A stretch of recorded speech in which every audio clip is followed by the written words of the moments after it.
Hola, mi nombre es Anaí Barreto y en este video voy a explicar mi experimento de colisiones. Los materiales utilizados en este experimento son una base de madera, un carrete de hilo, un tornillo, un resorte, dos canicas del mismo peso, unas tuercas, balsa para hacer la pista, masking para asegurar las partes, una cinta métrica. Este experimento consta de dos partes. En la primera parte se van a utilizar dos canicas. Como se explicó anteriormente, cuando el resorte se retrae, la canica sale disparada y colisiona con la segunda canica. Como podemos ver, ambas avanzan una cierta distancia. Esta distancia es medida y también el tiempo que tarda cada una de las canicas, desde que se empieza a mover hasta que llega al reposo. En la segunda parte del experimento se utiliza solo una canica y se hace lo mismo, se dispara con el resorte y se ve la distancia a la que llega.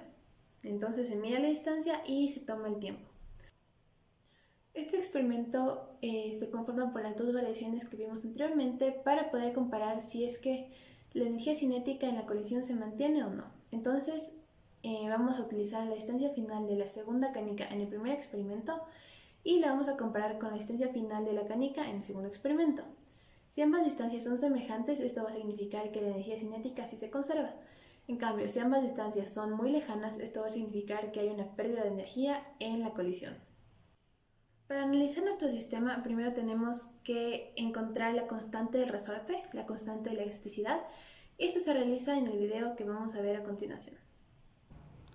Para medir la constante K del resorte, utilizamos este sistema. Hemos amarrado un resorte a una mesa y se añadió un peso.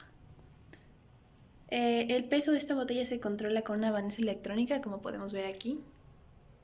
Empezamos desde 300 gramos y vamos aumentando 100 gramos y midiendo cuánto se estira el resorte dependiendo de la masa que se cuelgue. Esta medición se realiza con una regla, como podemos ver aquí, tomando en cuenta siempre cuál fue la longitud inicial del resorte, que en este caso fue 5,8 centímetros.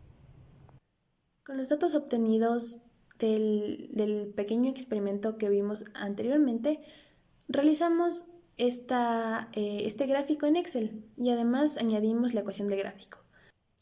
Una vez que tomamos los datos, hicimos una regresión lineal en Excel y obtuvimos que la pendiente es de 490 newton sobre metro. Esta es la constante de elasticidad del resorte. Entonces primero vamos a calcular la energía total del sistema, que es cuando el resorte está retraído 0,5 centímetros. Entonces en este instante la única energía va a ser la energía potencial elástica del resorte, que es 1/2 de K por X al cuadrado. Una vez calculada la energía total del sistema cuando el resorte está retraído, vamos a calcular la energía del sistema cuando la primera canica está a punto de colisionar con la segunda canica. La energía total es igual a 1/2 de masa por velocidad al cuadrado, que es la energía cinética translacional, y más 1/2 del momento de inercia de una esfera, más la velocidad angular al cuadrado menos el trabajo de la fricción. Una vez que obtenemos la velocidad de la primera canica antes de la colisión, vamos a obtener esta expresión de aquí. Ahora, para calcular la velocidad AF y la velocidad BF, que son la velocidad de la primera y de la segunda canica después de la colisión, vamos a utilizar esta ecuación de cinemática. Una vez que hemos calculado el valor de la velocidad AF y el valor de la velocidad BF, volvemos a la siguiente igualdad. 2,5017 es igual a la velocidad BAF más la velocidad BBF. Pero cuando reemplazamos los datos obtenemos una desigualdad. La velocidad en el lado derecho va a ser mucho mayor a la velocidad en el lado izquierdo, como podemos observar. Entonces, ¿cuáles son las razones para que exista esta diferencia? La primera es que cuando calculamos la energía del resorte, estamos suponiendo que el resorte entrega toda su energía a la canica. Y esto no siempre es un caso ideal, ya que a veces el resorte queda vibrando y esto resta un poco de la energía total. Además, como las pelotas van rodando, no se van deslizando, Esto hace que se pierda energía en el movimiento rotacional. Además es posible que se haya calculado mal el trabajo por la fricción y tampoco se tomó en cuenta en los cálculos la disipación de energía por el sonido cuando ambas canicas colisionan. Entonces, estos pueden ser los factores que llevaron a que haya una desigualdad en el momentum. Las condiciones perfectas para estudiar esta colisión hubieran sido que la canica 1 hubiera transferido toda su energía cinética a la canica 2 en el momento de la colisión, dejándose en reposo. Sin embargo, como pudimos ver en los videos, la canica 1 sí se desplaza una cierta cantidad hasta que finalmente para después de que colisiona, lo cual significa que esta canica no transfiere toda su energía cinética a la canica 2. En resumen, tanto la energía cinética como el momentum no se conservaron en su totalidad.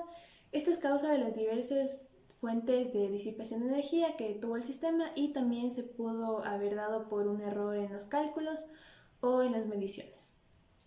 Cabe mencionar que los tiempos medidos en este experimento se realizaron con una aplicación de edición de video. Para esto se filmaron cada uno de los 20 lanzamientos, de las 20 repeticiones, y se tomó en cuenta, se recortó el video desde el punto en el que ambas canicas colisionaban hasta que cada una llegaba al reposo. Para este experimento recomiendo que se utilice unas dos canicas que tengan la misma masa para que sean más fáciles los cálculos, y también que la pista sea completamente plana, de un material que no sea muy rugoso para que se deslicen y no haya mucha pérdida en el trabajo de la fricción. También recomiendo que la estructura del resorte esté bien hecha para que no haya mucha vibración ni pérdida de energía al momento de realizar el lanzamiento. Además utilizaron fuentes como Giancoli, Khan Academy, Sergey Jewett y Aname.